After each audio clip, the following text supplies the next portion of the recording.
যে কোনো অন্যায়, যে কোনো অবিচার, জনগণের যে কোনো অধিকার হরণের বিরুদ্ধে জনগণকে নিয়ে আপনারা তৃণমূল পর্যায়ে মাঠে ময়দানে প্রতিরোধ গড়ে তুলবেন। আসসালামু আলাইকুম। বীর চট্টলা টিভি থেকে আমন্ত্রণ জানাচ্ছি, আমি তানিশা সুলতানা আফিফা। বাংলাদেশ খেলাফত মজলিস চট্টগ্রাম মহানগরীর উদ্যোগে জেলা মনোনীত প্রার্থী, দায়িত্বশীল ও বিশিষ্ট উলামায়ে কেরামের সাথে মত বিনিময় সভা অনুষ্ঠিত হয়েছে।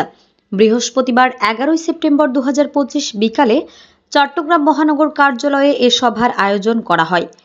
অনুষ্ঠানে প্রধান অতিথি হিসেবে উপস্থিত ছিলেন বাংলাদেশ খেলাফত মজলিসের আমির শাইখুল হাদিস আল্লামা মামুনুল হক। বিশেষ অতিথি হিসেবে উপস্থিত ছিলেন নায়েবে আমির আল্লামা আলী উসমান। সভায় সভাপতিত্ব করেন বাংলাদেশ খেলাফত মজলিসের চট্টগ্রাম মহানগর সভাপতি মাওলানা এমদাদুল্লাহ সুহাইল। সভায় কেন্দ্রীয় ও স্থানীয় নেতৃবৃন্দ সহ বিপুল সংখ্যক কর্মী সমর্থক অংশ নেন। বক্তারা আগামীর কর্মপন্থা ও রাজনৈতিক অঙ্গীকার তুলে ধরেন এবং সংগঠনের লক্ষ্য ও আদর্শ বাস্তবায়নে সবাইকে ঐক্যবদ্ধভাবে কাজ করার আহ্বান জানান। মতবিনিময় সভায় খেলাফত মজলিসের নেতারা ইসলামী মূল্যবোধ ভিত্তিক সমাজ গঠনে তাদের অবস্থান স্পষ্ট করেন এবং নির্বাচনী প্রক্রিয়ায় জনগণের আস্থা অর্জনের উপর গুরুত্বারোপ করেন।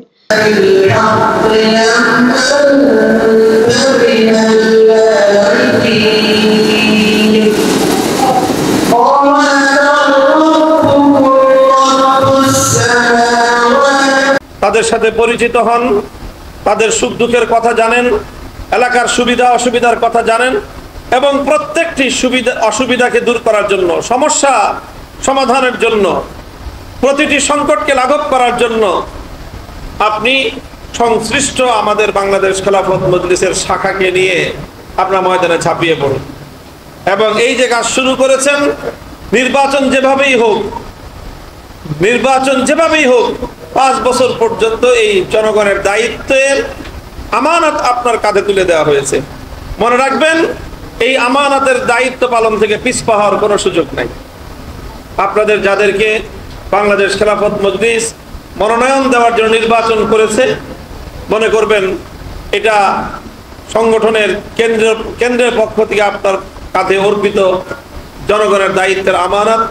এই আমানতকে আপনারা যথাযথভাবে রক্ষা করবেন, জনগণের কল্যাণে আপনার সর্বোচ্চ ত্যাগ, কোরবানি এবং আন্তরিকতা দিয়ে ভূমিকা পালন করবেন।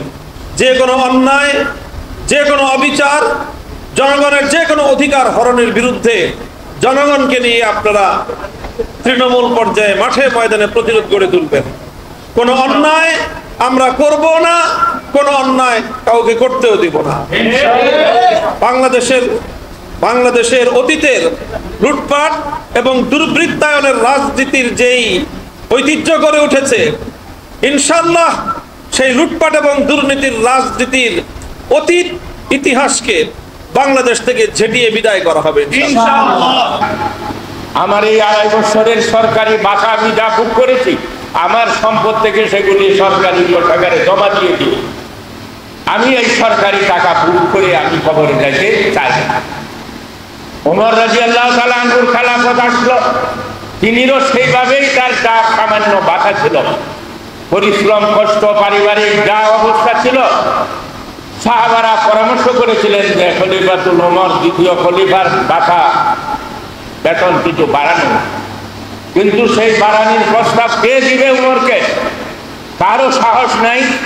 পরামর্শের মোতাবেক হযরত হাফসা রাদিয়াল্লাহু তাআলা আনহা, ওমর রাদিয়াল্লাহু আনহুর বেটি, রাসূল পাক সাল্লাল্লাহু আলাইহি ওয়াসাল্লামের বিবি, তার কাছে প্রস্তাব। সবসময় মাদ্রাসা ভিত্তিক করতাম, বিশেষ করে সাঁওতালা মাদ্রাসা, কিন্তু আলহামদুলিল্লাহ এই অফিসটা নেওয়ার পরে আমাদের কর্মীদের মধ্যে এবং সবার মধ্যে যে উৎসাহ উদ্দীপনা এসেছে, আমাদের রাহবার যেহেতু উপস্থিত হয়েছেন, সেই উদ্দীপনা আরো দ্বিগুণ হয়ে যাবে ইনশাআল্লাহ। এবং আমাদের যে প্রার্থীরা, সেই প্রার্থীটা ঘোষণার পরে তারা কাজ শুরু করে দিয়েছেন।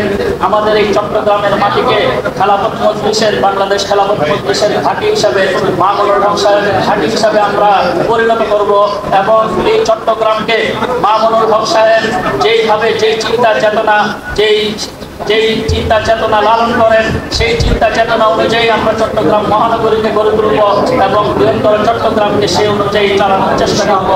আল্লাহ তাআলা আমাদেরকে সবাইকে তৌফিক দিক, আমাদের রাহবার যেমন আমরা যেন সেইভাবে আমাদের এই চট্টগ্রাম মহানগরীকে গড়ে তুলতে পারি।